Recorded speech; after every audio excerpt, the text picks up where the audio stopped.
late in the fourth quarter with about 9.5 seconds left. That gave Aaron Gordon the opportunity to sink a three with 2.8 seconds left on the clock for his second game winner of the playoffs. Here's Gordon and SGA with their thoughts on game one. But we just didn't want to miss a moment. We didn't want to miss the opportunity.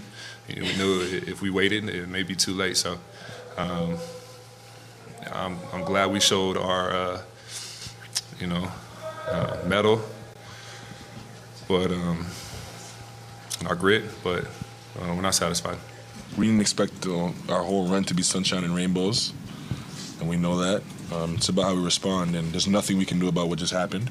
So there's no point to have our head down or be sad about it or sulk about it. All we can do is be better for the next game, and that's what we're focused on. Now, look, the Thunder will have trouble moving on if Jokic keeps putting up games like this.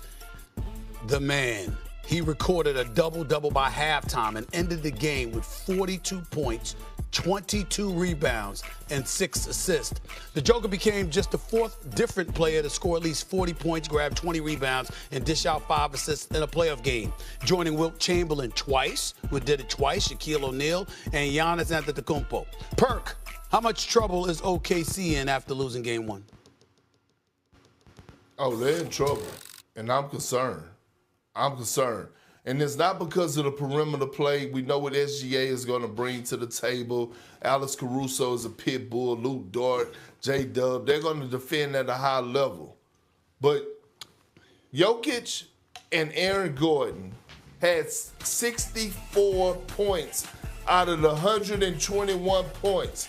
They were punishing, and I mean making them smell like cologne. Issey Miyake Bun number 9. Chet Holmgren and Isaiah Hartenstein. They look afraid. They look afraid of the moment. They were shying away from the contact. Listen, go back and watch the way that Zubac played Jokic and watch the way that those two guys played Jokic. Chet Holmgren, you're supposed to be that guy to counsel out Aaron Gordon. Aaron Gordon was huge in this game with 22 points. Listen, if they don't get better and man the hell up, I don't know how OKC wins this series. Seriously, Jokic is having it his way. Wendy, go ahead.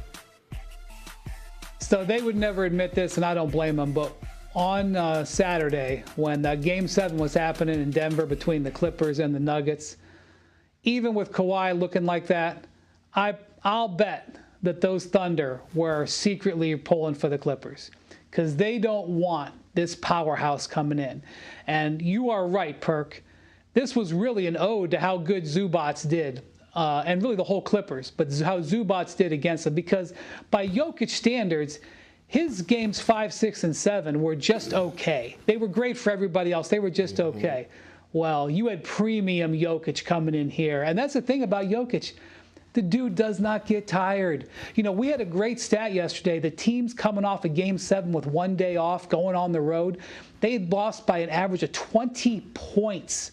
I had very low expectations for the Nuggets, but Jokic breaks that mold. He does not like anybody else. He doesn't get tired, and he's a horse. And as good as they are defensively in Oklahoma City, and they're an awesome defensive team, this is a team that has won like 130 games the last 2 years combined. They're awesome defensively, but they don't have an answer when Jokic is playing this way.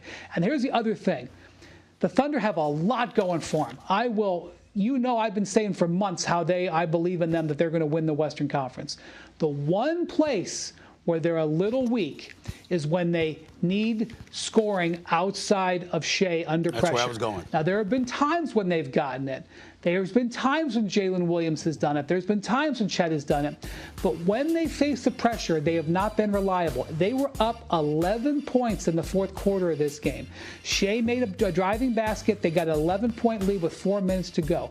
After that, they couldn't do anything offensively. And that is where that concern is. The combination of those two factors, Jokic and that scoring under pressure, not having a reliable second option, that is where they can be beaten, and that's where they got beat last night.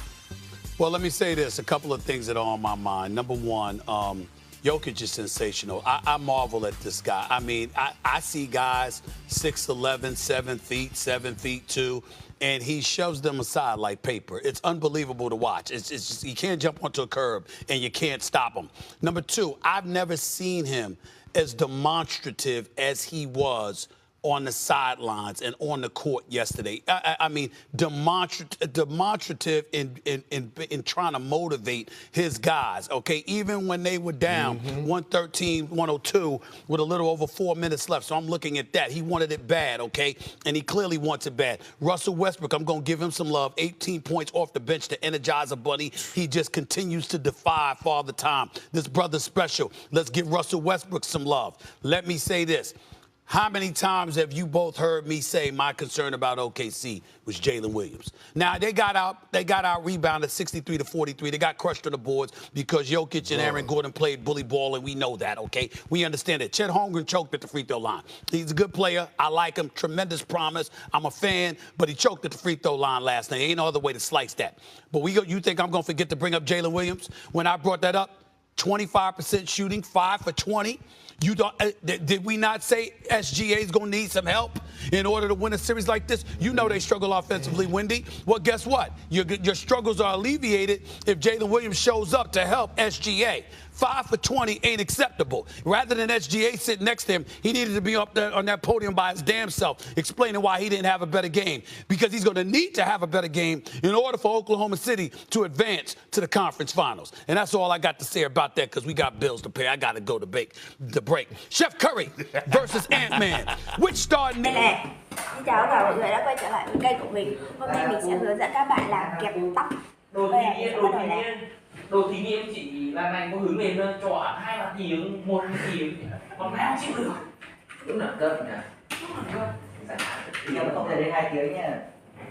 Đúng rồi, giảm nhẹ nhớ hôm nào cái bạn cho lên 1 tiếng rồi. Nó lên 1 tiếng cái gì? Là công tác video thôi. Xong, cháu gọi nhé, xong đi ra ngoài. Đi đâu 1 tiếng thôi. Còn thầy vẫn ăn thôi, 1 tiếng. Cả biết là đấy là cái gì á. Hình như là cái hôm lâu đấy là sau đi lên nhà cô Lý nó cái con Thanh, xong về tắt máy đi về hẳn luôn mà. Quên luôn cả máy không? Vẫn vai. Vẫn chưa đồ đâu. Đúng khỏe, đúng kỳ đỉnh ấy. Gì thế đó? Cái này tô đâu anh? Mới rồi. Nghe anh bảo học nghe thằng kia thì bảo học hỏi 3 người này. Mà phải liên hệ 3 liên hệ viên để hỏi thông tin liên hệ này. Các chị ơi, các chị làm thế nào nên khỏe thế? Đi đâu ấy? Đi đâu? Nghĩa này anh em mình hiểu thôi. Đúng rồi, hai anh em mình hiểu. Rồi, Ok thôi. Đâu, nhưng mà nó không liên quan gì đâu. Hai anh em đang kêu nhau. Đúng rồi anh ơi. Đi ra chỗ của anh mới làm cái tay nghe đó. Hay lắm. Ôi, như ta đem về sao á? Ta lại để nhà rồi sao á? Hay lắm. Cũng là ơn trả bà để ăn quả nem. Ta không đem. Anh ra đây đi. Để đây quay đi. Đùa. Phi phẩm rồi. Không có tay nghe, không xin phi phẩm nữa rồi. Ôi, thằng kia mình cười.